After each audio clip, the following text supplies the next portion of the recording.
Hey, everybody, welcome into the Fantasy Pros Football Podcast. We are here to recap everything that happened in Week 17. It's me, Dan Harris. It's him, Pat Fitzmaurice. If you're watching us on YouTube, we have no overlays. Sorry about that, but it was craziness today, so it's craziness here. Pat, last of this show of the season anyway. We'll continue to do football podcasts going forward, but last of this show, how did the final Fantasy Football Sunday of the year treat you? It treated me pretty well, Dan, because I crashed and burned in every other league and didn't really have anything on the line this week. I had a championship game that I lost last week, and won another semifinal, and had bowed out earlier in the playoffs. Week 15 had been pretty tough too, so I got to just kind of kick back and enjoy it. But I will say, Dan, before we get into this, I just want to say, like, to all the people who are watching this and or listening to this, celebrating their championships, congratulations. Because, like, this was, I think, maybe the hardest year to win it. And you say, how can that be? It's 12 teams in my league every year. I mean, I doubt you ever had to work this hard in weeks 14, 15, 16, 17 to get here with the COVID madness we have had over the last week. And, like, the number of transactions teams have had to make to scramble to try to patch holes to do this. I mean, I had a follower ask me today earlier, like, just trying to guard himself in case Deontay Johnson got COVID in tomorrow night's game. He's like, should I pick up Donovan Peoples-Jones, James Washington, or Ray McLeod? I'm like, we'll pick up Donovan Peoples-Jones because you might get close contacts with the two Steelers. If like, those are the things you have to think about now. It's crazy. So anyway, congratulations if you survived the gauntlet and won your championship game. And to those of you who didn't, I mean, it's been a wild year. We've taken hits on our rosters that none of us could have seen. And, it was just such a tough minefield to navigate this year. If you did survive, cherish it is basically the way I can say it, right? Because, Pat, I feel like sometimes I win a championship. It's great. I feel good. And then I feel like 4 days later, Pat, it's like I've sort of forgotten, like all the struggle that went into it, everything we did, how I lived and died with that finals matchup. A few days later, it's just like, all right, cool. Yeah, that was fun. No. Remember it, celebrate it. I'll tell you how you can celebrate it actually in a few seconds. But yeah, especially this one. And you're right. The dealing with the not knowing whether or not randomly one of your players is just he's going to be out. You're going to find out game day with no prior notice of injury. It's going to be on the COVID list. That's what it is. I do see a few people who are in the chat. If you're in the chat, hello, welcome. Ask some questions. We'll be there for you. Certainly, we will talk about Ja'Marr Chase and Rashad Penny, big league winners, essentially, for it. Some people playing to week 18. We'll reference that where we can. But anyway, let's get into it, Pat. Before we do, though, let's talk about a couple of things. First, I want to announce the winner of our giveaway from last month. It's Andrew Y. from Kentucky. But even though the regular season, regular fantasy season is over, we're still doing a giveaway. A signed Jalen Waddle jersey. May have let you down today, but he came through for you big this entire season. Just subscribe here to this YouTube channel and then go to fantasypros.com/contest. That's it. That's how you enter, and subscribing to this YouTube channel really helps. Now, Pat was just mentioning about how you have to savor this championship. Absolutely. If you made it, congratulations. If you happen to win some jelly beans, I'm just going to make a humble suggestion that you consider donating at least a small portion of it to the GoFundMe that we have set up for Tags' family. All you got to do is go to GoFundMe, just search for Mike Tagliere, you'll see it. If you guys won a championship, even if not, if you are able, if you can lend any support to Tags' family, please do so. If you want to express any thanks to us or to Tags himself for the years of great advice that he gave you, supporting his wife Tabby, his daughter Alyssa, his son Jonathan would be great. There are 9,500 separate donations to the GoFundMe of all different sizes, $10, huge amounts, but 9,500 different donations. That's really incredible. I'm sure I speak for Pat when I say that now, as the fantasy season is finally over, we're going to take even more time to really process the loss of our close friend and colleague. So again, if you are able, please consider supporting the Tagliere family. Just go to GoFundMe and look for his name, and you should find it. You can also go to can also go to my Twitter account at Fitz_FF, and it's I've got the GoFundMe link pinned to the top of my timeline. Beautiful. And again, it's raised over $500,000, and the support has been incredible. And really, I think Pat and I were both very close to Tags on a personal level, like put aside work, just on a personal level. We were very close to him, and it's been overwhelming to see the support from the listeners and the community and everybody like that. So certainly, if you won a championship, if you won some jelly beans, and you want to do something good, that's a good place to sort of spend some of your winnings. All right, Pat, we usually do trust or bust. We're going to throw that out. We usually do I'm confused by your opinion, sir, which I never am anymore. Spoiler alert, that's all been made up because I'm rarely confused by your opinion. So I guess, Pat, just the world is your oyster here to start us off before we get into the games. Big takeaways from the week, anything you want to talk about. Start us off with something fun. I'll just kick us off with one thought, Dan, since we're about to enter the off season and player debate season, where, those of you who are active on Twitter, we're going to have these debates about player values. And we're going to have the memory of the 2021 regular season fade a bit. And we're going to be open-minded about player values. And I think my New Year's resolution is to maybe be a little bit more close-minded about player values, Dan. Like, I think there are some things I want to shut out and some guys I don't want to give second and third chances. And I'll just, as an example, Laviska Shenault comes to mind. Like, I just had such a man crush on him coming out of college, fell in love with him when he was a sophomore at Colorado, and have been waiting for him to pop, and it just hasn't happened. And now we're in year two. And you can make excuses. You can blame it on Urban Meyer, that he didn't develop in year two. But the fact is, he's been out there getting outperformed by Laquan Treadwell in his second year. Like, Laquan Treadwell has been a more productive, consistently week in, week out.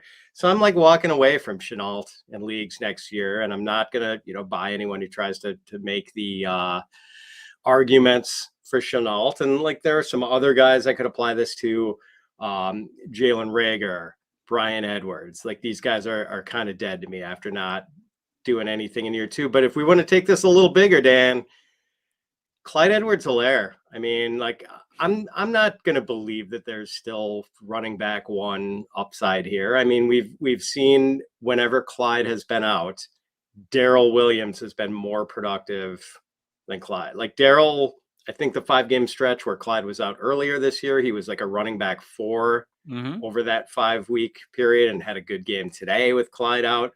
And another one, Dan, I don't know if maybe he wasn't fully healthy this year, but we talk about the word juice and, how much our colleague Andrew likes the word juice. Yes. The juice was gone from Ezekiel Elliott this year. And I'm not going to pay the price, a speculative price, thinking that it's going to come back.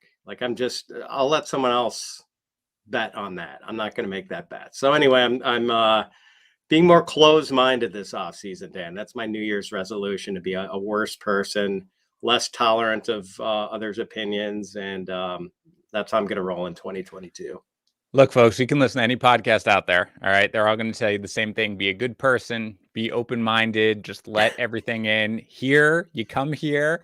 Pat Fitzmaurice is telling you to hate everybody and be closed-minded and, don't give everybody second and third chances. Just keep close. Look, you can't get that many places, Pat. So I appreciate it. I appreciate you going to it. And on that note, let's get into the games here. Let's start with the Bills 29 and the Falcons 15. Josh Allen, a weird game, 11 for 26 passing, just 120 yards and 3 interceptions, but he rushes for 81 yards and 2 scores. Devin Singletary, meanwhile, dominates the touches, 23 for 110 with the touchdowns. Is this enough to be the Bills back going into the future, Pat? It's interesting. He has definitely staked a claim. I can't wait to see what they do in the draft, Dan, because if you recall, there were a lot of people who thought the Bills might dip their toe into that water in last year's draft, and they really didn't. Just kind of decided to roll with the Singletary-Moss combo again. They brought in Matt Breida. I think Singletary has earned the chance to be at least part of a 2-man committee, but I would not be surprised if they were one of the teams that maybe look for running back on day 2 at some point. Yeah, I'm not willing to make the proclamation based on a couple of good games here at the end where it looks good because I feel like we've been fooled a few times before with the Bills. I will say, Pat, that you and I joke often about when we get a ton of questions on Sunday mornings and the guys who we hope that we constantly recommend are the ones that perform. And there were a bunch of those guys here. I know Penny for you was a big one, and you recommended him to a lot of people. Singletary wasn't the main guy, but I did I don't know where you had him ranked this week, Pat. I think I had him 14th, 13th, or 14th. I felt good about him coming in, and he kept coming up in questions, and I kept recommending him. So I was really glad to see this one happen here for this week. But I admit that I'm hesitant going forward. For the receivers, Pat, 9 targets, 5 catches, 52 yards for Diggs, 3 catches, 40 yards for Gabe Davis, 2 catches, 22 yards for Cole Beasley. It's kind of been a disappointing season for Diggs, Pat, just 200-yard gains. Is he still a wide receiver 1 for you going into drafts next year?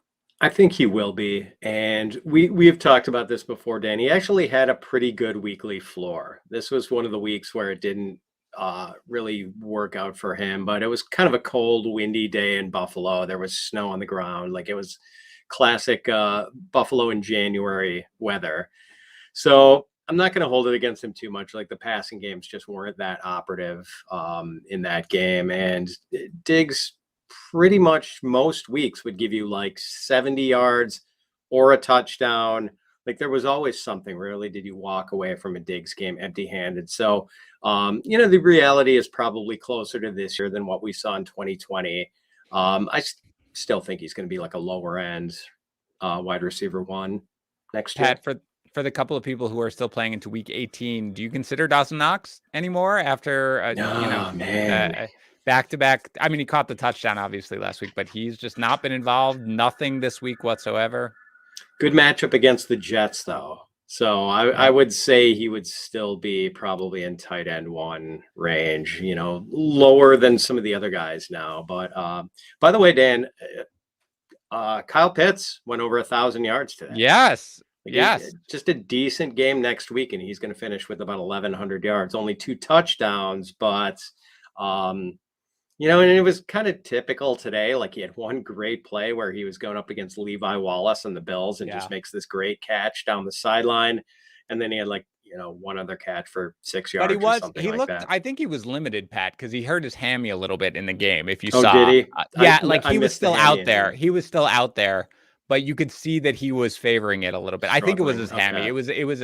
He played through it, but I do think that affected him. I do think that he would have had a bigger game absent that. So that is something. And it didn't sound like it. I mean, he played through it for the most part from what I saw, but yeah, he's fantastic, man. And I'm sure by next year, everybody will ignore like the lack of touchdowns and realize just how good he was this entire year. Because under very adverse circumstances. Exactly. Correct. Yes. Meanwhile, Cordero Patterson, 11 touches, 52 total yards. Mike Davis, 57 total yards and finds the end zone. He's a free agent, Pat. Do you think Patterson is going to be fantasy relevant next year without obviously knowing where he ends up? I kind of think not. I just, the way we saw this crumble the last 3 weeks, it just makes me wonder. And he's going to be entering his age 31 season, age 32. Like, I can't imagine a team committing to him as a major part of the offense. Maybe as a peripheral contributor who could maybe give you a decent week off the bench in a pinch, but I can't see him being a top 8 rounds guy in a draft. Yeah, talk about a difference of opinion with how we felt about him early on in the year as he exploded, and then he was just so limited and so uninvolved in the passing game going forward. Not much else here. I mean, Russell Gage, 3 catches, 50 yards. Matt Ryan throws for 197. He fumbles the ball. He has a touchdown taken off because of taunting, but we'll see what happens with Calvin Ridley next year. Anything else on the Falcons, Pat, or good to move on? Good to move on. Bears 29, Giants 3, riveting game here. Dave Montgomery, 22 for 64 on the ground. He does have 2 touchdowns, 2 catches for 17 yards through the air. Darnell Mooney, 13 targets, 7 catches, 69 yards with the score. Allen Robinson, 6 targets, 4 catches, 35 yards. Cole Kmet, 3 catches, 25 yards. So Robinson is a free agent next year. Patty's 28. Do you discount this entire year? And if he ends up in a good situation, expect him to bounce back to close to what we thought he was coming into the year? Yeah, so I mean, there's been chatter here in Chicago, like that even kind of before the season that Allen Robinson was a little checked out on things. And maybe if he lands in the right spot, like he's going to have to land in a really good spot though, to interest me, I think, after what we saw this year. And just, he kind of needs to give us a show me year, I think, before you consider him the way we used to consider him, as this, high level, no worse than a high end wide receiver 2 type guy. I think that's like totally off the map. And like, do we even need to, should we still be thinking about him as like a top 30, top 35 guy? Like that's Right. I don't know. It kind of depends on where he lands. Just, not really staying healthy, kind of letting the injuries linger. And it was just really frustrating. And then like letting Mooney just completely take over as the alpha receiver here was just really strange for a guy who'd been so consistent for so long with bad quarterbacks. Right. Well, let's talk about Mooney then. I mean, Mooney obviously had plenty of great moments this year, wasn't the most consistent guy. And you can pair it with Justin Fields. I mean, what do you think of his value here, both of these guys going forward? Yeah, I think Mooney is going to be at least low end wide receiver 2 next year. Like I can see him being a top 25, like right around the lower end of the top 25. If the Bears don't make any major moves at wide receiver and Mooney's kind of the number one. The Bears, they need to do a lot. They do need to get some wide receivers. I'm sure they're going to sign at least one, draft at least one, but depending on who they bring in, like I'm kind of interested in Mooney going forward. And his touchdown catch today was a beaut too. Back in the end zone, little pirouette, very nice. Yeah, he was definitely a guy who I unfortunately did not recommend to that many people out, but it was great to see anyway. He played well for the Giants. I mean, Saquon Barkley finally sort of comes through with a decent game here, 21 for 102 on the ground. Pat, they've picked up his 5th-year option. He's got 2 injury-plagued years. How do you value him in, let's say, dynasty formats going forward? In dynasty, interesting, because I mean, I'm worried, Dan. Like I'm worried that what's around him is so bad it's going to take like 2 years to repair. Like the offensive line needs major work. I don't think it's just a 1-year rebuild. I think it's probably a 2-year rebuild of that line. And like, unfortunately, I think they're going to be committed to Daniel Jones for another year.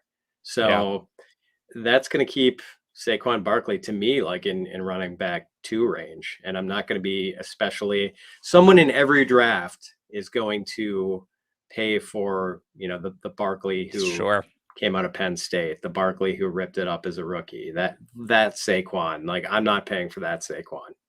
I agree. And you look, it's, you give the guy credit for having 102 yards when your quarterback throws for 24 on the day, as Mike Glennon did today. I mean, it's Mike Glennon, whatever. It doesn't matter. Is there anything you want to talk about, Pat, as we wrap up the fantasy season about a Giants pass catcher, or just like whatever? You can't take much from this year because it was such a disaster. Yeah. Like I would want to, I was really intrigued by what Kadarius Toney showed us in that 2-game stretch. Like, boy, that was back in like week 4 and week 5, I think. But man, I just don't want to buy into this offense next year. And I think there are going to be people when the Twitter off-season discussions come, people are going to remind you about that really great 2-game stint Kadarius Toney had and try to kindle interest. And I'm just not going to do it with an offense this bad. And Toney had trouble staying healthy himself. But yeah. I also want to apologize, Dan, just in case this follower happens to be listening. The one who asked me in a super flex, should they start Mike Glennon or Ramondre Stevenson? I figured, if Glennon can just squeeze out 180 yards, half a touchdown, say, the odds are that he throws half of a touchdown pass, like 180 plus that's like 11 points. Stevenson is kind of a nominal backup today.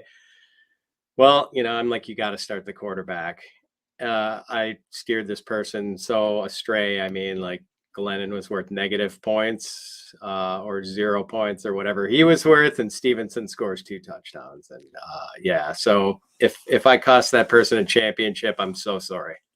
I understand you feel bad about it, but if it makes you feel better, I guarantee you that person is no longer listening to us anyway, and he's just birding you an effigy at this point, regardless. So you're good. But if you are out there, we do apologize. We do make wrong calls.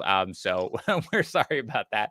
All right, before we get on to the next game, which by the way is going to be the Bengals and the Chiefs, so we're going to talk about that for 6 hours. Let me tell you about the fact that it's a new year and it's time to make those New Year's resolutions, which you guys know. You read a few books. You give a little more to charity. And of course, the always popular, you take better care of yourself. You work out, you eat better. And for God's sakes, groom yourself. If you want help, join the 4 million men worldwide who trust Manscaped by going to manscaped.com and using the code Yates, which gets you 20% off plus free shipping. And go buy the Performance Package 4.0. That includes the Lawnmower 4.0 electric trimmer that has proprietary skin-safe technology and it's waterproof. The Weed Whacker, which is a nose and ear hair trimmer that has a 9,000 RPM motor and also uses skin-safe technology. A pair of Manscaped anti-chafed boxers, ultra premium body wash infused with aloe vera and sea salt, and a travel bag. So get your new year started off right with the Perfect Package 4.0 from Manscaped. And remember, you get 20% off plus free shipping with the code Yates at manscaped.com. That's 20% off plus free shipping with the code Yates at manscaped.com. All right, Pat, let's get into the Bengals 34 and the Chiefs 31. And kudos to you, you absolute lunatic. You ranked Ja'Marr Chase 7th at wide receiver. I did a double take a little bit, Pat. That was an aggressive ranking. I thought it was a perfect, well, the perfect ranking would have been 1, but I'll give you a pass there because 7 was high, Pat, based on, I would have preferred T. Higgins, but you had it right. 12 targets, 11 catches, 266 yards, and 3 touchdowns. Joe Burrow throws for 446 and 4 touchdowns. He did take a shot to his knee at the end, but I saw him smoking a cigar afterwards, so he looks like he's okay. I mean, I don't want to engage in hyperbole, Pat, but the question should be based on how they close the season here. I mean, are you looking at sort of this, Mahomes, Tyreek Hill-esque type of like fantasy combination here going forward? Yeah, I think I'm going to have Burrow ranked a lot higher than a lot of other people going into next year. I think I'm going to have him ranked ahead of Justin Herbert, which I think is going to be a totally me on an island for that one. Mm-hmm. Like, I think Burrow is great. I mean, I think the one hole in his game right now is that he maybe needs just a little bit better of that internal alarm clock when he's in the pocket and the pocket is closing in. Like, that's the only flaw in his game right now. Man, I mean, he has just got an incredible arm. He knows where to go with the ball, knows when to take aggressive shots downfield, knows when to just, get it out on time, quickly, when to throw the little escape route. I mean, he's totally clicking, and we've seen this for a while now, and Chase is just amazing. I mean, that first touchdown, the way he turned on the afterburners to just he slipped, made one move, and then he was just gone. Amazing. Yeah, amazing. And Dan, there was a play after he had already scored 3 touchdowns that maybe impressed me as much as anything he did all day. It was just a little, I can't say a bubble screen because they hadn't set up the bubble yet. They're a little pass in the left flat. And the blockers had not gotten into position yet for Chase. And Chase catches the ball, just kind of waits a beat for these 2 blockers to come running over. And as soon as they're in front of him, okay, let's go, boys. And turns it into a nice 10-yard gain. He's a really good football player. I mean, suction cup hands. So many people were fading him in draft season because he had the drops. He had the yips in training camp in the preseason. And boy, now we're just talking about him making these crazy hands catches. And I wonder if that's the lesson, Pat. Is the lesson I know we try to ignore, I mean, at least for me, I certainly try to ignore, what we see in the preseason other than, usage and things like that. But I think I dropped him probably a spot or 2 or something, not crazy amount, but maybe the lesson really is just to ignore all the noise that we see like that in the preseason and just focus on the talent like we had originally. Because boy, did he come through for fantasy managers. And look, if you went against him today, my heart is with you. That must have been, I wasn't going against him, Pat, in any league, thankfully. It must have been an excruciating experience to watch it. The rest of the Bengals, Mixon has 86 total yards and on 19 touches and like 16 almost touchdowns that he had. T. Higgins, 3 catches for 62 yards, was totally quiet in the first half, at least had that one big catch in the second half. Tyler Boyd, 4 catches, 36 yards with the touchdown. Any other thoughts on the Bengals, Pat, or you want to move on to the Chiefs? No, that's about it. But I think it's not unreasonable to have Chase and Higgins both ranked in the top 10 next year. Yep, I am with you. For the Chiefs, again, Darrell Williams, we mentioned it, comes through big time, man. 14 carries, 88 yards with 2 touchdowns. He has 3 catches for 19 yards. Again, we expect Clyde Edwards-Helaire to be back shortly, but I assume if not, and people play into Week 18, he's at worst a strong RB2 against Denver, Pat? Yes. Sure. The rest of the offense, though, Pat, not great. Patrick Mahomes, 259 with 2 touchdowns. I mean, that's fine. One goes to DeMarcus Robinson. One to Travis Kelce, was pretty quiet after a really hot start. Just 5 catches, 25 yards. Tyreek Hill, 10 targets, just 6 catches for 40 yards. Hill topped 100 yards once, Pat, in his last 12 games. Do you think the offense can sort of bounce back to what we saw at the beginning of the year, last year, where it's just so explosive? We saw bits and pieces of that sometimes, like against the Chargers and stuff like that. But before, it used to be, Tyreek Hill and Patrick Mahomes were just a dominant force. It wasn't really like that. Do you think they can get back to that next year? That's a good question, Dan. I wish I had some sort of definitive answer for that. But the slumps that we saw to Tyreek Hill and the dry spells are a little concerning, I think. Maybe he needs to move towards that lower end of the wide receiver 1 range too, along with Diggs. I'd certainly much rather have Chase than either of those guys. Jefferson, and I think Higgins too. I think I'd rather have T. Higgins than either Tyreek Hill or Stephon Diggs next year. Yeah, I'm with you with that one. Let's go to the Titans 34, Dolphins 3. Deonta Foreman, 26 carries, 132 yards with the touchdown. Dontrell Hilliard also finds the end zone really in garbage time. So do Anthony Firkser and Jeff Swaim. A.J. Brown, just 41 yards receiving. Ryan Tannehill, just 120 yards. Pat, the game wasn't competitive. The weather was bad. Long term, we know Derrick Henry is going to be back. I don't really know, Pat. I sat here and I said, what can I ask Pat about the Titans? I didn't come up with anything. So if you have anything you want to say about the Titans, great. If not, I will move on to the horror show that we saw from the Dolphins. I just think it's kind of funny that they decided, let's just pretend that Deonta Foreman is Derrick Henry and go with the same old game plan that we used like the first 10 weeks of the season and, run Deonta Foreman into the ground. That's about it. Nothing else. Bad weather. Not surprised they leaned on the running game and, Miami just let themselves get trampled. So, yeah, they'd been good against running backs. They had been. Like they had been real. And I remember he kept coming up like not a lot of questions because most people weren't starting him in their championship match. But I was like, you'll get the volume. I'm not that optimistic about what we'll see. He looked very good. I mean, he ran hard the entire game. But yeah, man, I hope they get Henry back because I really want to see them in the playoffs with a healthy Brown, with a healthy Henry, and just see what they can do because they're a well-coached team. But it was not good on the other side of the ball, Pat. I mean, Tua was terrible. I know it was bad weather, so we can factor that in. 205 yards passing. He has the pick. He also lost a fumble. He fumbled 2 additional times where he didn't lose it. Jalen Waddle, just 3 for 47. Really not his fault. Tua just was not making good throws. Mike Gesicki, 4 catches, 51 yards. Devontae Parker saw 13 targets, 13, and caught 4 of them for 46 yards. I guess, Pat, long-term value here, we assume it's going to be Tua still going forward as much as they talk about replacing him. I don't know, but long-term value on the passing game for the Dolphins. I'm concerned. I think this might motivate the Dolphins to do something else at quarterback. And I think Tua maybe... And I had been kind of a big believer in Tua, and I'm starting to lose that faith. I don't think he looked really that good against the Saints the week prior either. No. And I just don't know if his arm is that strong. I think Tua is going to be one of these guys who's sort of stuck in the purgatory as the kind of starter a team is looking to replace, keeping an eye out for his eventual replacement, or like a really good backup. I think that's kind of his destiny to be like a really good backup somewhere.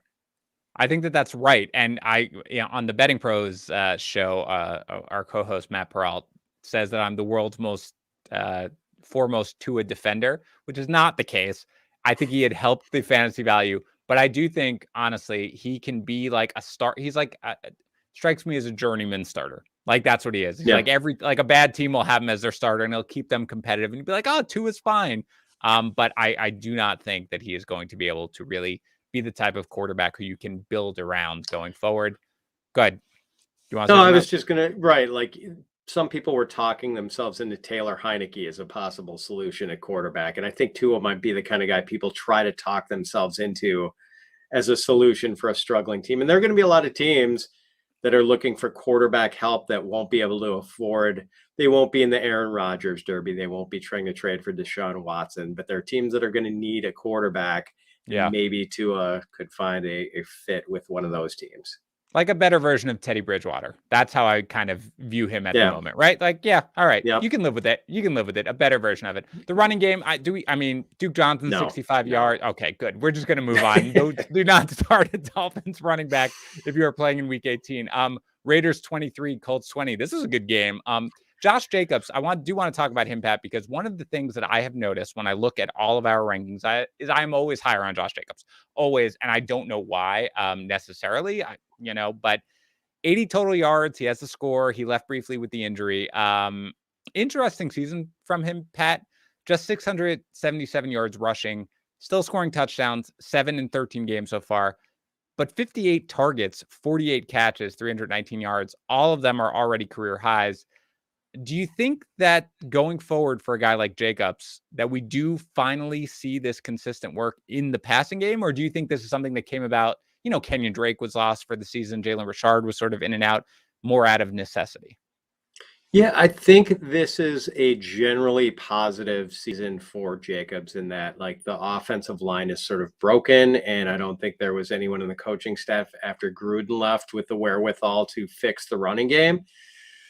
I think they can make strides toward fixing the running game, but meanwhile, Jacobs has shown that he can be a proficient pass catcher, and that was a capacity in which Gruden really never wanted to use him before. So, if we get a coach who is willing to use him in that capacity, it could be pretty exciting. Like I mean, I think Jacobs is one of the toughest, most hardest nosed inside runners in the league. And like you combine that with a dude who can catch passes, like that's a pretty good package. And the only reason I was probably behind you every week on him, Dan, is just because that running game was broken. The offensive line was bad. I just felt like there was not, you were not getting a great shot at a 100-yard game in any given week.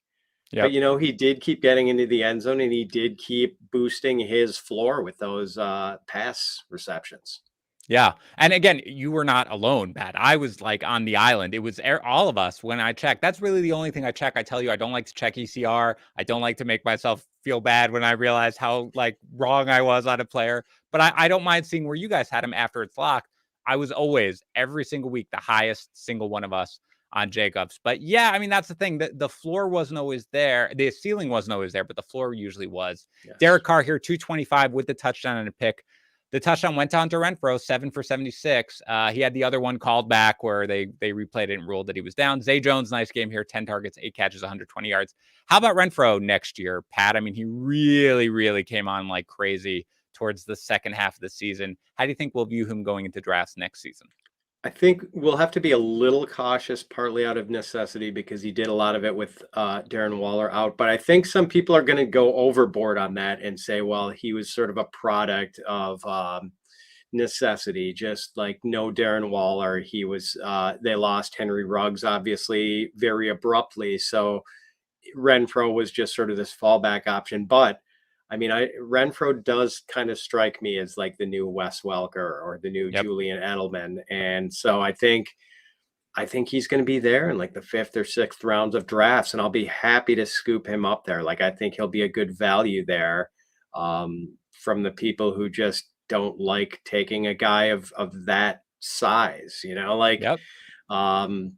they want the AJ Green looking guys, the big alpha receivers. Yeah. And to get a little guy like that who's just, I know he's fallen off a little bit the last couple of weeks, but the guy's just productive, man. Yeah. I like him a lot. And We'll talk about another guy a little later who I also think could be along that in that same classification, that same phylum. Okay, I like Yeah. it. And way to use words from my 8th grade science class. I love it. I agree with you, by the way. I feel like he's a guy who I'm gonna have a ton of shares of, and I feel like most people are gonna be like, not the type of guy Yeah. I really want to draft, right? But put him on my team any day of the week. Jonathan Taylor, 20 carries, 108 yards with the score. Carson Wentz throws for 148 yards with the touchdown that was the most interception touchdown that you ever saw in your life. Turns into a 45-yard catch for T.Y. Hilton. Michael Pittman Jr. catches all 6 of his targets, 47 yards. He was great this year overall, Pat, but he was really held in check, as we always talked about. I felt like by the run first scheme, there wasn't always a ton of pass attempts for good reason. So long term, I mean, I assume Wentz is going to be the guy next year. What's your evaluation? Do you think of Pittman? Pardon me, going into next year. Yeah, like I'll be enthusiastic about the player, but if he's tied to Wentz, I'm going to be more hesitant than I would before. And that was when I was taking notes on some of the games. There's a big note. Let's see. I don't want Wentz next year. Okay, so yeah, and I think that was even before that crazy interception that got tipped to T.Y. Hilton just standing Yeah, there, like, waiting around for a cab ride or something. yeah, And terrible. yeah, so yeah, Wentz just like there's some weird decisions that he makes sometimes. And yeah, I mean, just like I'm not excited about I don't think he's a really good like his ball placement isn't great. His decision making isn't great. I mean, there's just a lot of issues there. And there are times when he can be, I don't know. I think he's a little bit better than Tua. Maybe just a Yeah, little bit better than Tua. yeah, But I think that's fair. I also think he's a guy that before long the Colts will realize he's not their guy and will be looking for an upgrade too. And I think he's going to limit Pittman next year because they can't cut Wentz loose. They can they're hiding him with what they're doing now. They're having him throw 24 to 30 passes a game. They're basically hiding him with this running game. But if Right. they ever need him to throw 40 passes in a game to win, it's probably not happening for them. He's just not that Correct. good. That's right. That's the problem. That's always been my issue with Pittman. But how about we'll make a deal? We'll only join leagues with Yates next year, and then we won't have to worry about it because he'll take him like 4 rounds earlier than we would be willing to take him. Pat, Patriots 50, Jaguars 10. I know you already made the Mike Glennon mistake. I don't think I recommended Stevenson to a single person. I'm pretty sure we had him ranked right around the same spot, which was in the 30s because we didn't know what we could expect. Both running backs go crazy here. Only 9 carries, 35 yards with the 2 touchdowns for Harris. He does get injured again and leaves the game. Stevenson, though, takes over the load, 19 carries, 107 yards, and 2 touchdowns. How do you see the backfield playing out next year, Pat?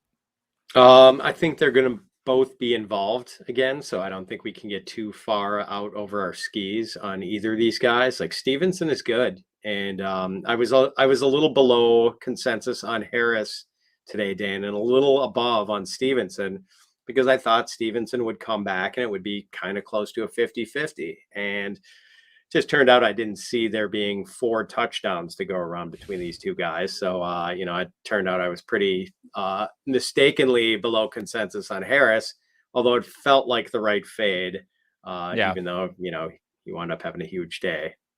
Do you hear that, Mike Glennon guy? All right. Pat was higher than consensus on Ramondre Stevenson. Leave him Mm. alone. Stop sending him hate mail. Mac Jones, 22 of 30 for 227, 3 touchdowns, 2, of course, Pat, as we were talking before we went on the air, to Christian Wilkerson, who neither one of us ranked, to our great chagrin.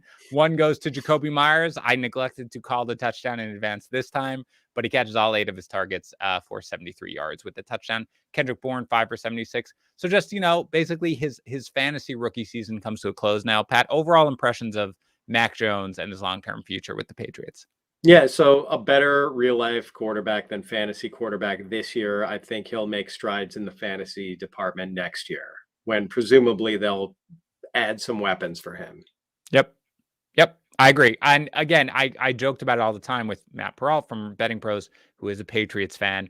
Just this year, like they're not going to let, take the reins off him. But I have been impressed with what I've seen. Yeah. Certainly way more than I expected. For the Jaguars, Agumbawale, 9 for 36 on the ground, 2 for 32 through the air with the touchdown. I did recommend him to a million people, Pat. Did you too? I didn't want to. It was this horrific, like reluctant, like it's got to be Dare, man. It's just Dare with those options. And I was just like, this is terrible for most of the game. And then he scored the late touchdown. So thank you, Dare Agumbawale. I appreciate it. If you play in week 18, Pat, are you going to recommend him as a start against Indianapolis? No, I'll have him lower because he did not get the volume I was anticipating today. And Indianapolis is a pretty tough matchup against running backs generally. I don't think I'm going to be recommending him as anything other than sort of a desperation running back 3 type.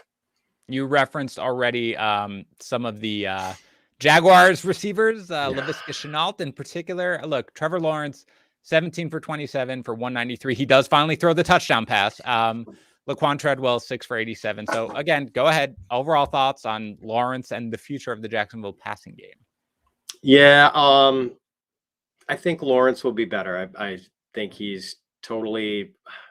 God, can you imagine that we would be using the word salvageable with Trevor Lawrence? No. No, I think Trevor Lawrence is going to be fine. But I think it's probably time to stop drafting the ever reliable Marvin Jones because he wasn't so ever reliable this year. I'm totally out on Shenault next year, and Treadwell was just kind of a foil to show us how undraftable Laviska Shenault should be for 2022. Yeah. Bucks 28, Jets 24. Pat, there are going to be novels written about everything that happened in this game. Antonio Brown does suit up. There were questions about him with the ankle. 3 catches, 26 yards. Then he just leaves the game right in the middle, which I think is something that I've never really seen before. I mean, we all heard, when the quitting in the middle of the game, but not like this. Certainly, Ronald Jones was basically a recommended start by everyone. He was bad when he was in the game, 10 for 26, and then he hurt his ankle and was out. Mike Evans was in the game, but he was going to be limited, and he goes for 47 yards with the touchdown. Meanwhile, Tom Brady overcomes it all, 410 yards with 3 touchdowns, 1 to Evans, 1 to Cameron Brate. And the winner to Cyril Grayson. Gronkowski, 7 catches, 115 yards. So much drama in this game, Pat. I don't know what you want to say about it. So whatever you want to say about what you saw in this game, go for it. I mean, I guess we have to say that Antonio Brown's career is probably over. And, I've seen a lot on Twitter today about this. I mean, obviously, we have to wonder about his mental health, and we know that he sustained a lot of pretty severe concussions during the end of his run in Pittsburgh. But he's also a guy who's done some pretty terrible things in his life. So it's a complicated evaluation of the situation, I guess. And I don't want to wade into the moral part of it, but I think it's safe to say that I don't think we'll ever see Antonio Brown play again because Tom Brady was probably his biggest advocate in the NFL. And when he walked out on Brady and the Buccaneers today, I think he pretty much walked out on his career. Yeah, I don't think you come back from it as a football player because I don't see any team being willing to trust it. But yeah, look, again, there are obvious, mental health concerns. So I think, people who are making certain comments, I don't think it's wrong necessarily to whatever anybody is just to, have certain empathy when you look at the situation, generally speaking. But from a football perspective, I think it's fair to say that Brown is certainly done with the Bucs, as we know, as Bruce Arians came out and said. And my guess is that his football career is over. But let's talk about what we really want to talk about, and that's the Jets. That's what everybody's into right now. Michael Carter looked great early, by the way. 3 for 54 on the ground, 1 catch for 9. Then he leaves with a concussion. Ty Johnson does get the touchdown. Austin Walters, he's a ton of work, 14 for 47. But I mean, Pat, let's talk about Zach Wilson. We've talked about him a couple of times. I didn't really understand the call, not his fault, for the quarterback sneak at the end of the game. That was like a 4-yard quarterback sneak to try to put the guy. I don't know what that was.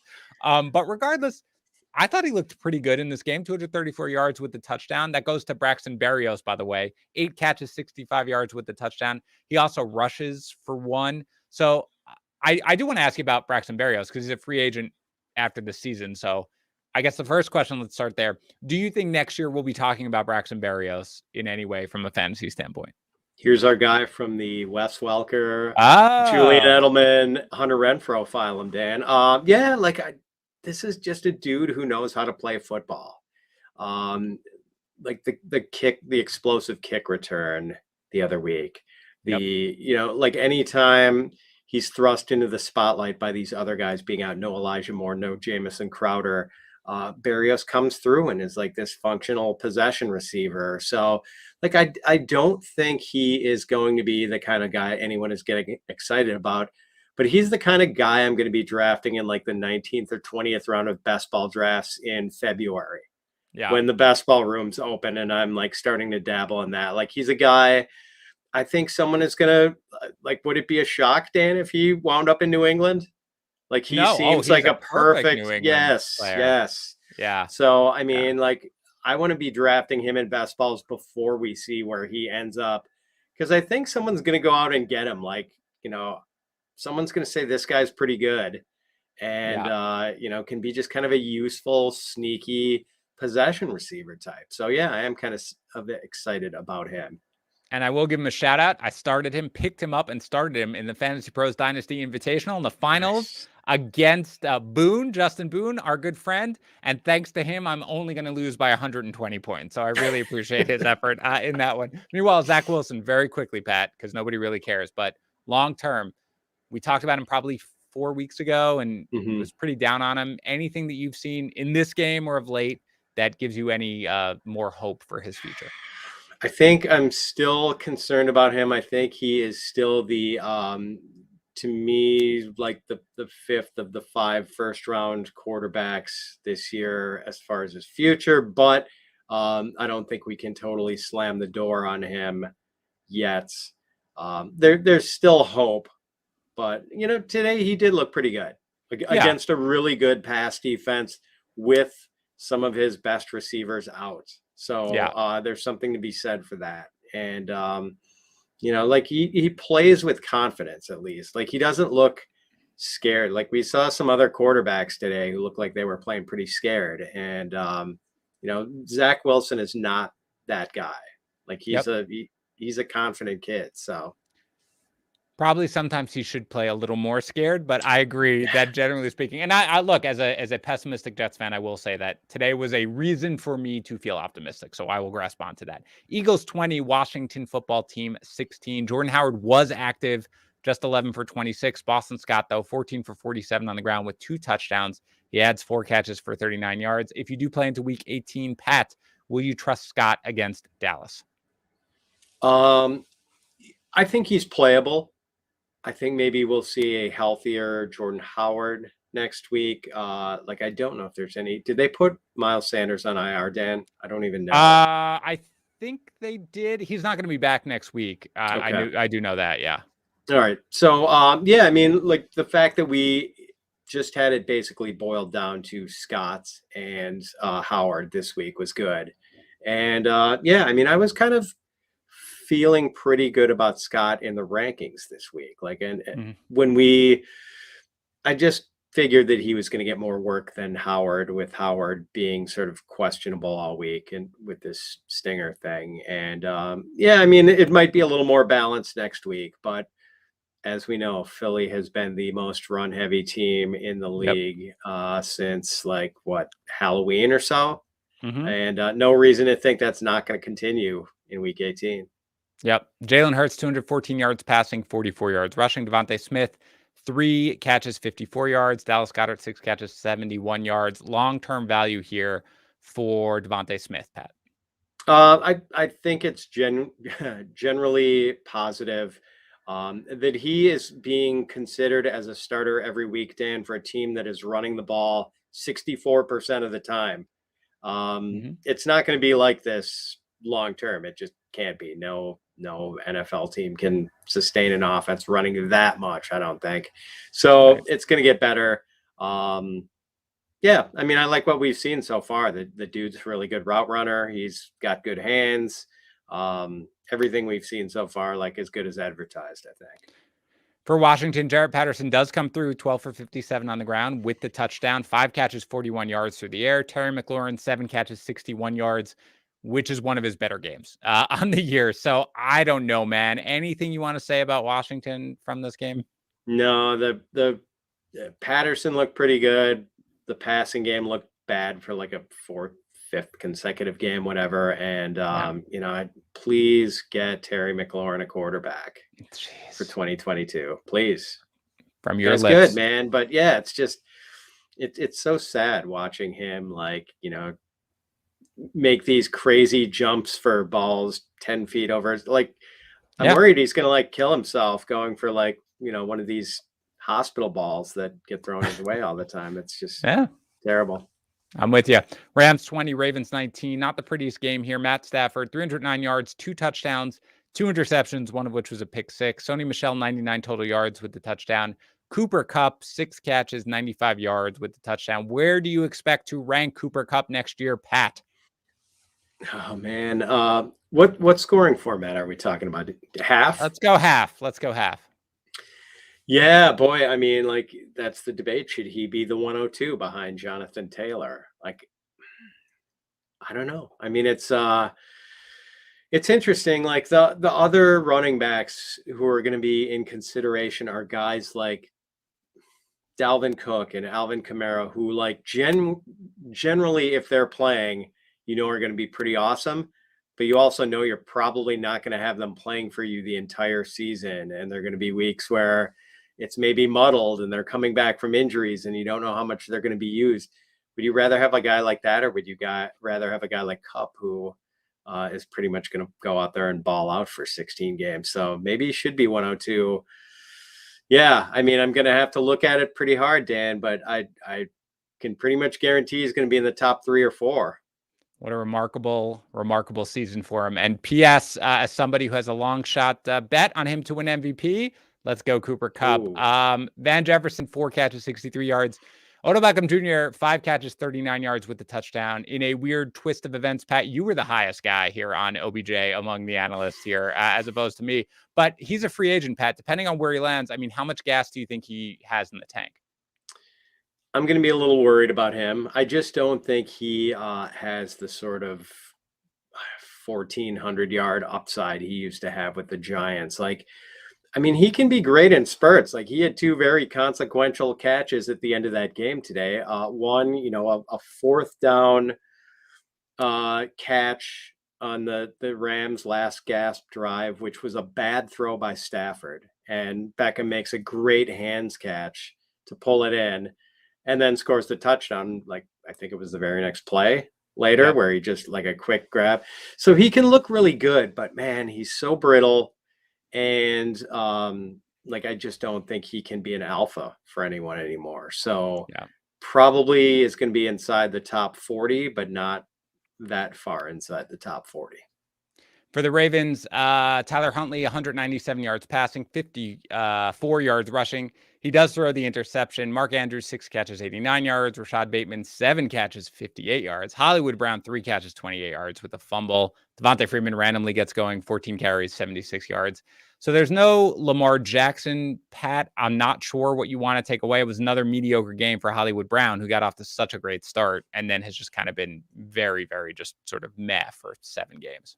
Yeah, like I'll be anxious for people to start doing the autopsy on Hollywood Brown's season, because it's been pretty strange, like this transformation from deep threat home run hitter to short area receiver, and like kind of a super inefficient one at that. So like I think he'll have some value going forward, but I don't think Hollywood was really ever meant to be like a featured receiver. Like I think he's sort of the complimentary lid lifter. Boy, what would be a good comp for that? Like, I don't know. I mean, Deshaun Jackson was kind of a featured guy in his heyday. I'm not sure who to comp Marquise Brown to. He's not the guy. He's not the guy. He's not the guy as that wide receiver. And I agree. But it really was interesting to see how strong he started and how hard he faded here. Chargers 34, Broncos 13. Austin Eckler 17 for 58 in the ground with the touchdown, 3 catches, 54 yards. Justin Herbert throws for 237 with 2 touchdowns, one to Mike Williams, who has 3 catches for 63 yards. The other to Keenan Allen, who has 4 catches for 44 yards. Not sure here either, Pat. Not sure what there is to take away from this game for the Chargers, but anything you want to say, please do so. Yeah, nothing really from the Chargers. Herbert was solid. He's just sort of been solid lately, not spectacular or anything. Keenan Allen has kind of shriveled a little bit lately. I just wonder if he's going to be overdrafted next year. That's about it. Eckler did his thing, looked pretty good. Mike Williams finally showed up late in that game. It was going to be another really bad Mike Williams game after that catch. So I know, but that was a big one, obviously, and certainly saved his day. For the Broncos, Pat, I had so much trouble because people wanted to start Melvin Gordon in this game, and I felt like he kept being bench Gordon of the options, bench Gordon.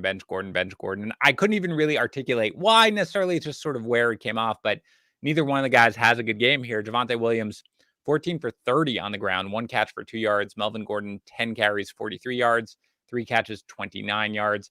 So Gordon is a free agent now after this year. So what do you think we're going to be able to expect from Javonte Williams next year? Boy, I think he's probably going to be like the kind of guy who's being picked around the turn, Dan, like a late first, early second, assuming he has the featured role. Although it's really weird. And, I'm sure a lot of the people watching this, listening to this are, musing over this. Either it went for them or against them. But like the fantasy playoffs were supposed to set up really well for the Denver running backs. Like even if they were in this platoon where both guys had been effective throughout the season, and then you see weeks 16 and 17, the Raiders and the Chargers, 2 teams that have been pretty soft against the run this year. And for them to just get like stuffed into lockers in these 2 weeks and just completely disappear was really strange. And like I'm sure a lot of people bowed out of the fantasy playoffs because of it. I'm sure. Absolutely. Meanwhile, Drew Lock, 245 with the touchdown, which goes to Noah Fant. It was a nice game here. 6 catches, 92 yards. Courtland Sutton, 3 catches for 60 yards. I'm just going to give my takeaway, which has get the Denver Broncos a quarterback, please. And that's it. 49ers, 23, Texans, 7. Pat, also, I assume like me, you got a lot of Trey Lance questions in this one. And the one I definitely screwed up was I debated Burrow versus Lance for like a day and ultimately decided on Lance over Burrow. That was a mistake. But everybody else, I feel like, even though it didn't look that pretty, he came through 16 for 23 for 249 with 2 touchdowns with the pick. He also added in some rushing yards. The touchdowns went to Deebo Samuel, 3 catches, 63 yards. And Elijah Mitchell, who just came back in, Pat, and I was a little hesitant on him. I didn't know exactly if he just walk into the big role. He did, 21 for 119 on the ground, 2 catches for 11 yards through the air with that touchdown. Brandon Ayuk has a decent game, 4 for 94. But George Kittle, just 35 total yards with 1 catch. Overall thoughts on both Lance and just generally his effect on this offense? Yeah, I mean, I thought it looked okay for the most part. I thought the offense was pretty functional after a slow start. They got off to a pretty slow start, but the second half things looked pretty good. And other than Kittle not being involved, and I wonder how that is going to go. Like that might be the separator next year, I think. Like because there's a case to be made, I think, for Kelsey as the tight end 1, for Mark Andrews as the tight end 1. And I might have said that Kittle deserved to be in that conversation too, but I think the unknown of having Lance be a full-timer next year is going to make him the third man there. Yeah. Yeah, it's definitely something where I'm going to be concerned a little bit with Lance. That's going to knock it off a little bit. Even his catch was a phenomenal catch by Kittle to have that in. For the Texans, Brandon Cooks comes through again, 10 targets, 7 catches, 66 yards with the touchdown. Davis Mills throws for 163 yards. Rex Burkhead, to his credit, 79 total yards. So if you were forced to start him, you were okay. I don't know, Pat. What do you think the future of the Texans offense looks like? I don't know. But if Cooks is still there, he's pretty amazing. And I think he had kind of a long catch called back by a penalty too in this game. So, he looks terrific. And we talked about this, and interestingly enough, it was the 49ers against the Texans. Like, I think the Texans are the sort of team that should get Jimmy G. and have like Jimmy G be the bridge quarterback, have Davis Mills be his backup. You'll, play Jimmy G, but you'll have a very capable backup who you might want to give a look at some points. And Right. I think that would be a pretty effective quarterback combo for a team like the Texans that we know is not going to get one of the marquee quarterbacks. And there are no, panaceas at quarterback in this draft. So Yep. to me, a Jimmy G, Davis Mills combo would be not bad for the Texans next year. I like it. I like it. I'm going to recommend you become the GM then just to make it happen. Cardinals 25, Cowboys 22. Kyler Murray throws for 263 and 2 touchdowns, both to Antoine Wesley. He adds 44 yards rushing. With no James Conner, Chase Edmonds totals 82 yards, kind of hoping for more given what we saw the last time. And again, it was a surprise inactive for Conner. There was optimistic reports early in the day. Christian Kirk, 6 for 79. AJ Green, 3 for 74. Zach Ertz, 7 for 41, I think, or 71 maybe. Pat, overall thoughts, I guess, on what we saw today from the Cardinals offense? Yeah, I mean, as bad as they had looked for a couple of weeks, I actually thought it was an encouraging performance to just be sort of functional and okay against maybe the best defense in the NFL. This has been the Dallas D has looked fantastic of late. So for I don't know, for the Cardinals to have this sort of game, I think it was a good sign. Yeah, it was impressive. They looked much more coherent, I would say, or cohesive, really. It's a better way to say it, on offense than they had in recent weeks. For the Cowboys, just kind of a weird game. The only guy who really comes through for you is Dak, who has 226 yards with 3 touchdowns. He adds 20 yards rushing. He does lose the fumble, though. Everyone else, mostly a disappointment. Zeke, just 30 total yards on 10 touches. We can talk about that, obviously. Dalton Schultz is your leading receiver with 6 catches for 54 yards.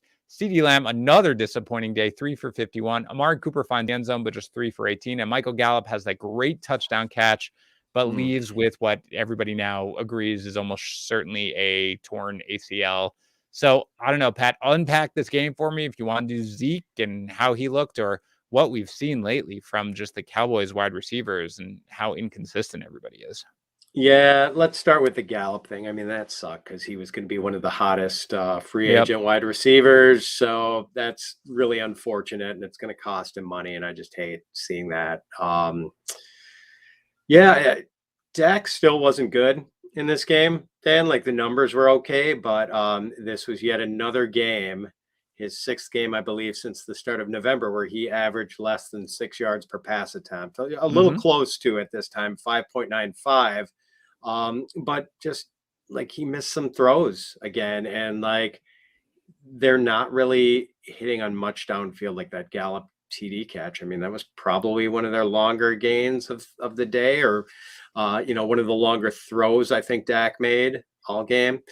And their running game was just completely dysfunctional today. Like, they couldn't do anything on the ground. And I don't know how they're going to repair that. It just, like, I don't know if Dallas can run effectively and consistently in the playoffs against, better defenses than they are generally facing, especially, in the NFC East. I mean, this offense is just not firing lately. Save for week 16, the Dallas offense has been like, the defense is carrying the Cowboys. How weird does that seem after the last couple of years, Dan? I know. And how about long-term evaluation on Zeke, Pat? I'm not going to be a buyer. Yep. I am not going to be a buyer, and I think he's like should probably be a mid-range running back 2 next year in the rankings. But he'll be in the top 10, Dan. No. Trust me, he'll be ranked in the top 10. Sure. Of course, people will write it off to the injury, but I'm with you. I'm going to be out on this one going to next year, and I think honestly, Dallas's fortunes would be improved if they gave the bulk of the carries right now to Tony Pollard instead of Zeke, but they probably will not, because it's Zeke, and I'm not a GM or a coach of a football team, so they can decide what to do with that. Saints 18, Panthers 10. Alvin Kamara 100 total yards, and it includes 5 catches, which was nice. Taysom Hill 222 passing with a touchdown, 48 yards rushing. Marquez Callaway 6 for 97. Who do you think is the starting quarterback for the Saints next year, Oh man, that is a good question. I have no idea. I would have no idea how to handicap that. I don't think it's going to be Taysom Hill. Okay, He just I don't think he passed. Do they maybe do another go around with Winston since sure. things were going pretty well? Like, Yeah. see if they can re-up with him. Yeah. Yeah, I don't know. That's I don't think it's going to be Taysom Hill. He's not a good enough passer to be a regular quarterback in the NFL. And then, in fairness to the Saints, like that was not their plan anyway on the Correct. season. So That's right. Yeah. Panthers, Chuba Hubbard finds the end zone and somehow 20 touches for 68 yards with the score. And Sam Darnold is terrible, 132 yards with a pick and a fumble. DJ Moore is terrible, 8 targets, 3 catches, 29 yards. I mean, Pat, nothing matters with this team until they find a quarterback, right? yeah, That's the bottom line. yep. And I think they will be one of the teams that is very aggressively making a play for one of the marquee available quarterbacks. Yeah. And I mean, look, it's a good situation. Their defense is overall strong. They've got CMC, they've got DJ Moore. Like, they're in an okay spot. But until they do, man, I don't want to ever watch another Panthers game until that's all fixed. Seahawks 51 lines, 29, like we expected. The Seahawks just won people championships all day long. Rashad Penny, Pat, as you had mentioned, 185 total yards, 2 scores. DK Metcalf, 6 catches, 63 yards, 3 touchdowns. Russell Wilson, 236 yards, 4 touchdowns. Even Tyler Lockett, 31 yards with a touchdown. I guess, Pat, what I want to know is, what do you think happens with Rashad Penny? They declined his 5th-year option before the season. Everybody's been waiting for this. Here he comes. He looks fantastic. He's healthy. Do you think they're going to try to sign him, with pushing Carson out the door, or what? I think they'll try. I think they'll know that they probably can't afford to go in with Carson as like their lead guy and alpha guy. And it seems like, yeah, I mean, I'm sure they're regretting not having picked up his option now. Yep. And yeah, we'll see what the interest on the open market is. But since running back has not been a real splurgy position for teams in free agency lately, maybe they have a chance to retain his services. Who is the Seattle quarterback next year, Pat? Oh, that's a good one, Dan.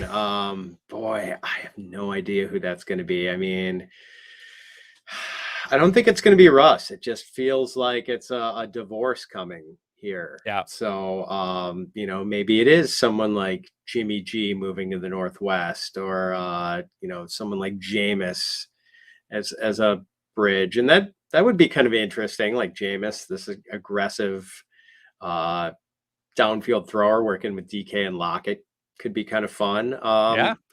Yeah. But it was nice to see the DK outburst. I was playing in the championship of a toilet bowl in one league, Dan, for the non-playoff participants. Sure. And 2 of my 3 receivers in that toilet bowl championship were Chase and DK. Mm-hmm. So I had a pretty good week. Yeah, I imagine DK found himself on a lot of those teams, unfortunately. Yeah, so we'll see what happens there. For the Lions, liar, Dan Campbell, liar. It was not basically all systems go or whatever he said for DeAndre Swift. 4 carries, 32 yards, 2 catches, 7 yards. Jamal Williams finds the end zone, but that's really it. But Amon-Ra St. Brown, dude, 11 targets, 8 catches, 111 yards with the touchdown. He adds 23 yards rushing with the rushing touchdown. He adds a 2-point conversion. This is a guy who I want to know, Pat, how high do you think you want to draft Amon-Ra St. Brown next year? Wow. Yeah. I mean, he is going to be, and let me throw one back at you, Dan, after I say, but I think for me, he's probably going to be in the teens somewhere. Yep. Would you rather have Elijah Moore or Amon-Ra St. Brown next year? I think it's St. Brown. I like Moore a lot, but I think what we saw with St. Brown right now, doing it didn't matter. I mean, Tim Boyle's out there. Doesn't matter. Doesn't matter what's happening right now. There's no stopping him. I would rather, he looked so confident, Pat. Like, he looked so incredibly confident as the season went on. Just the way he ran his routes, everything he was doing just looked like a veteran NFL player for like the last 3 or 4 weeks. It was fantastic to watch. And we said kudos to our guy Yates, who, I like to tease more than anything I like to do in life, really loved St. Brown and thought he could make an impact this year. And I really didn't. I thought it would take time. But man, a teen sounds right to me, like a strong wide receiver too, who I Yeah. will be trying to get. I'll be buying like the hype on him because I was so impressed with what I saw from him down the stretch, you know? Yes, and before you besmirch our favorite kneecap biter, Mr. Dan Campbell, Dan, are you Yes. sure it was him who said that, or was that running backs coach Deuce Staley for the Oh, was it Lions? Who Staley? I I thought it think it was was Dan. Deuce All who said right. that. All right. I apologize, kneecap biter. I apologize for that. And I love Dan Campbell, so I didn't want to besmirch him. Pat, that's it. That was our last game. Those are our last Wow. players that we will talk about on the Sunday night recap show. So I realized, Pat, that you had to take over this show under adverse circumstances. And I want to say that I really enjoyed doing it with you and that I appreciated. I mean, you took notes, Pat, which I always thought was very funny, because I would see you looking down at like a notepad. You had taken notes like all day on the games because you're just a true professional. I loved it. I thought you did a fantastic job. And the Sunday night shows are tough because we've got to be locked in all day long and then we've got to do it. But it was definitely an enjoyable experience to do it the entire season with you, Pat. So I say to you, thank you. And I really enjoyed this ride. Thanks, Dan. It's been an honor to do this show with you. And, although I could never fill the shoes of our friend Mike Tagliere, I was honored and humbled that I had the chance to try. And, it's been a lot of fun. And thanks to all our viewers and listeners. Yeah, thank you guys so much. You guys showed up with us here every Sunday night. It was awesome. A bunch of guys in the chat, which I don't think, Pat, I don't think you can see unless you have the YouTube channel up, but I have it Yeah. up on the right side. I could see everybody commenting and talking and stuff like that. Everybody listening. It was a really great year. If you won a championship, congratulations. I'm so proud of you. If we helped you in any way whatsoever, we take a lot of joy in that. So rest assured. I'm going to be back tomorrow with Andrew Erickson and Joe Pisapia, breaking down sort of our recap of the whole season and thinking about stuff like that. But in the meantime, we're going to end this show, and I'm going to say thanks to Manscaped. Get your new year started off right with the Perfect Package 4.0. Get 20% off plus free shipping with the code YATES, of course, best code ever. The code YATES at manscaped.com. Again, 20% off plus free shipping with the code YATES at manscaped.com. Again, I will be back tomorrow with Andrew Erickson and Joe with our recap show for the 2021 football season. I will talk to you then.